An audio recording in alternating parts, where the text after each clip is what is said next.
सानो सानो घर छ मेरो चन्द्रकोटको गाउँमा कमल बाबु भन्दै मलाई बोलाउँछन्थ्यो ठाउँमा नामले पाएको कामले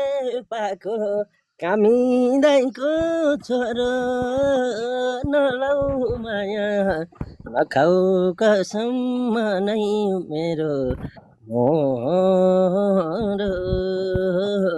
साइली ए साइली मसँगै जान्छेउ र मैले छोको खान्छेउ र ए साइली मसँगै जान्छेउ र मैले छोको खान्छेउ र